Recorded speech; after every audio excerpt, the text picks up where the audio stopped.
Hello, আসসালামু আলাইকুম। কেমন আছেন সবাই? আশা করি আলহামদুলিল্লাহ ভালো আছেন। আমিও ভালো আছি। আজকে আপনাদের সাথে হাজির হয়েছি মাইক্রোসফট পাওয়ার পয়েন্ট এবং গুগল স্লাইডে কীভাবে প্রেজেন্টেশন স্লাইড তৈরি করা যায় সেই বিষয়ে আলোচনা করার জন্য। তো প্রথমে মাইক্রোসফট পাওয়ার পয়েন্টে আমরা ব্ল্যাঙ্ক একটি স্লাইড নিছি।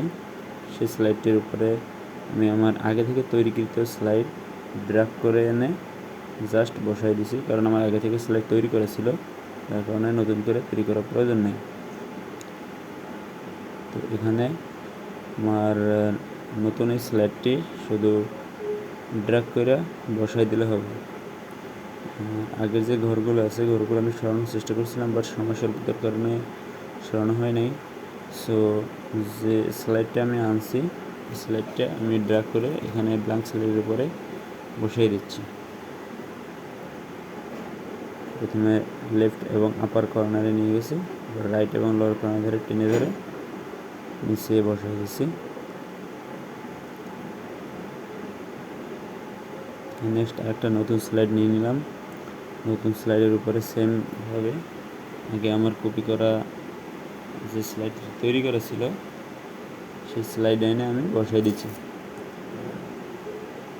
এটা ঠিক আগের বারের মতো ড্র্যাগ করে প্রথমে আপার লেফট কর্নারে নিয়ে যেতে হবে এবং লোয়ার রাইট কর্নার ধরে টেনে বসিয়ে দিতে হবে। এর পরবর্তীতে আমরা সেম ধাপগুলো অবলম্বন করব।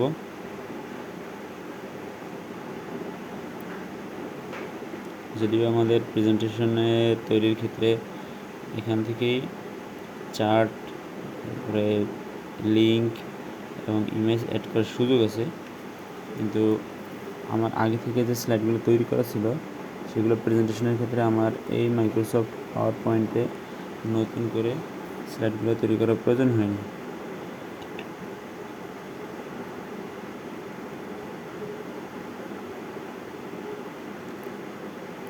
এভাবে আমরা মাইক্রোসফট পাওয়ার পয়েন্টে স্লাইড তৈরি করতে পারি।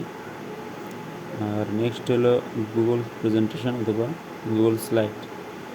গুগল ডক্সের এটা একটা মাইক্রোসফট পাওয়ার পয়েন্ট প্রেজেন্টেশনের মতো একটা অপশন। এখানে আমরা একটা করা ছিল company sales deck, computer sales deck company, তারপরে এজেন্ডা, এগুলো যেহেতু ছিল আমার আগে থেকে, তো আমি এটা জাস্ট দেখাচ্ছি। আমাদের যেহেতু প্রেজেন্টেশনের কথাটা এরকম বলা আছে যে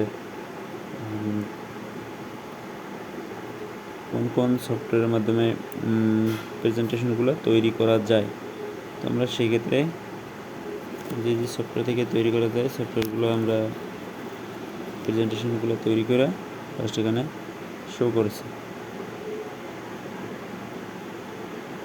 বিস্তারিত আলোচনার সামনে করবো ইনশাল্লাহ, যেহেতু এটা আমার প্রেজেন্টেশনটা এক্সামের জন্য ফার্স্ট অ্যাসাইনমেন্ট হিসেবে সময় এবং দূরত্বতা বিবেচনা করে খুবই স্বল্প সময়ে প্রেজেন্টেশনগুলো তৈরি করে জাস্ট দেখানো হয়েছে যে কোন কোন সফটওয়্যারের মাধ্যমে আমরা প্রেজেন্টেশন স্লাইডগুলো তৈরি করতে পারি।